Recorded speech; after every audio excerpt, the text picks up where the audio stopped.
श्रीमद् भागवत महापुराण एकादश स्कंध अध्याय 12 सत्संग की महिमा और कर्म तथा कर्म त्याग की विधि।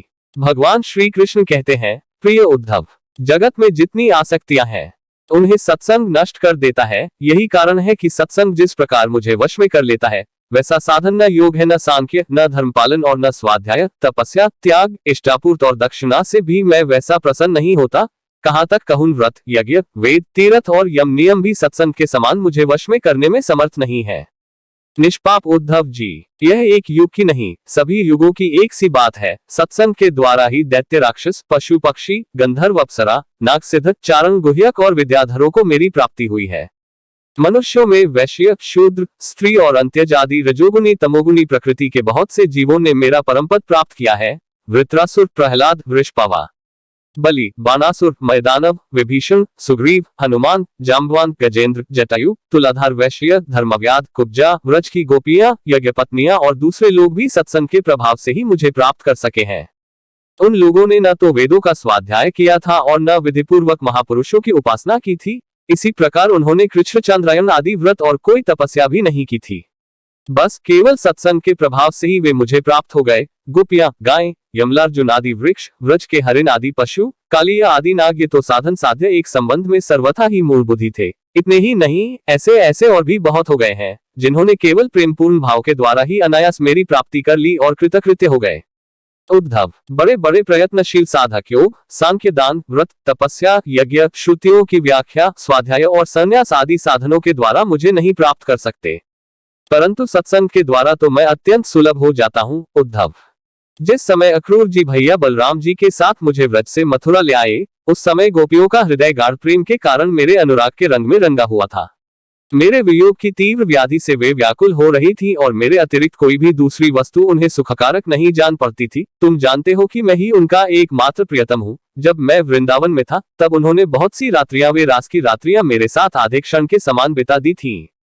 परंतु प्यारे उद्धव, मेरे बिना वही रात्रियां उनके लिए एक एक कल्प के समान हो गईं। जैसे बड़े बड़े ऋषि मुनि समाधि में स्थित होकर तथा गंगा आदि बड़ी बड़ी नदियां समुद्र में मिलकर अपने नाम रूप खो देती हैं, वैसे ही वे गोपियां परम प्रेम के द्वारा मुझमें इतनी तन्मय हो गई थी कि उन्हें लोक परलोक, शरीर और अपने कहलाने वाले पति पुत्रादि की सुध बुध नहीं रह गई थी। उद्धव, उन गोपियों में बहुत सी तो ऐसी थीं जो मेरे वास्तविक स्वरूप को नहीं जानती थीं। वे मुझे भगवान न जानकर केवल प्रियतम ही समझती थी और जारभाव से मुझसे मिलने की आकांक्षा किया करती थी। उन साधनहीन सैकड़ों हजारों अबलाओं ने केवल संत के प्रभाव से ही मुझ परब्रह्म परमात्मा को प्राप्त कर लिया।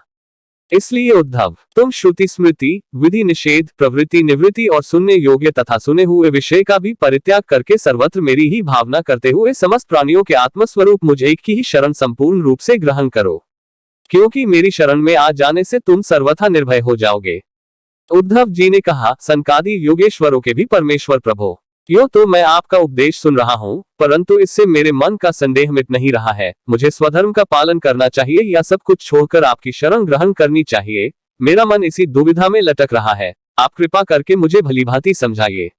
भगवान श्री कृष्ण ने कहा, प्रिय उद्धव, जिस परमात्मा का परोक्ष रूप से वर्णन किया जाता है वे साक्षात अप्रोक्ष प्रत्यक्षी है, क्योंकि वे ही निखिल वस्तुओं को सत्ता स्फूर्ति जीवन दान करने वाले हैं। वे ही पहले अनाहत नाद स्वरूप परावाणी नामक प्राण के साथ मूलाधार चक्र में प्रवेश करते हैं। उसके बाद मणिपूरक चक्र नाभि स्थान में आकर पश्यंती वाणी का मनो में सूक्ष्म रूप धारण करते हैं। तदनंतर कंठ देश में स्थित विशुद्ध नामक चक्र में आते हैं और वहां मध्यमा वाणी के रूप में व्यक्त होते हैं। फिर क्रमशः मुख में आकर ह्रस्व दीर्घादि मात्र, उदात्त अनुदात आदि स्वर तथा ककारादि वर्ण रूप स्थूल वैखरी वाणी का रूप ग्रहण कर लेते हैं। अग्नि आकाश में उष्मा अथवा विद्युत के रूप से अव्यक्त रूप में स्थित है। अब बलपूर्वक काष्ठ मंथन किया जाता है, तब वायु की सहायता से वह पहले अत्यंत सूक्ष्म चिनगारी के रूप में प्रकट होती है और फिर आहुति देने पर प्रचंड रूप धारण कर लेती है। वैसे ही मैं भी शब्द ब्रह्मस्वरूप से क्रमशः परा, पश्यंती, मध्यमा और वैखरी वाणी के रूप में प्रकट होता हूँ। इसी प्रकार बोलना, हाथों से काम करना, पैरों से चलना, मूत्रेंद्रिय तथा गुदा से मलमूत्र त्यागना, सूंघना, चखना, देखना, छूना, सुनना, मन से संकल्प विकल्प करना, बुद्धि से समझना, अहंकार के द्वारा अभिमान करना, महतत्व के रूप में सबका ताना बाना बुनना तथा सत्वगुण, रजोगुण और तमोगुण के सारे विकार, कहाँ तक कहूं समस्त कर्ता, करण और कर्म मेरी ही अभिव्यक्तियां हैं। यह सबको जीवित करने वाला परमेश्वर ही इस त्रिगुणमय ब्रह्मांड कमल का कारण है। यह आदिपुरुष पहले एक और अव्यक्त था। जैसे उपजाऊ खेत में बोया हुआ बीज शाखा पत्र पुष्पादि अनेक रूप धारण कर लेता है, वैसे ही कालगति से माया का आश्रय लेकर शक्ति विभाजन के द्वारा परमेश्वर ही अनेक रूपों में प्रतीत होने लगता है। जैसे तागों के ताने बाने में वस्त्र ओतप्रोत रहता है, वैसे ही यह सारा विश्व परमात्मा में ही ओतप्रोत है। जैसे सूत के बिना वस्त्र का अस्तित्व नहीं है, किंतु सूत वस्त्र के बिना भी रह सकता है, वैसे ही इस जगत के न रहने पर भी परमात्मा रहता है। किंतु यह जगत परमात्मा स्वरूप ही है, परमात्मा के बिना इसका कोई अस्तित्व नहीं है। यह संसार वृक्ष अनादि और प्रवाह रूप से नित्य है, इसका स्वरूप ही है कर्म की परंपरा तथा इस वृक्ष के फल फूल हैं मोक्ष और भोग। इस संसार वृक्ष के 2 बीज हैं, पाप और पुण्य, असंख्य वासनाएं जड़ें हैं और 3 गुण तने हैं, 5 भूत इसकी मोटी मोटी प्रधान शाखाएं हैं और शब्दादि 5 विषय रस है, 11 इंद्रिया शाखा है तथा जीव और ईश्वर 2 पक्षी इसमें घोंसला बनाकर निवास करते हैं। इस वृक्ष में वात पित्त और कफरूप 3 तरह की छाल है, इसमें 2 तरह के फल लगते हैं, सुख और डैक।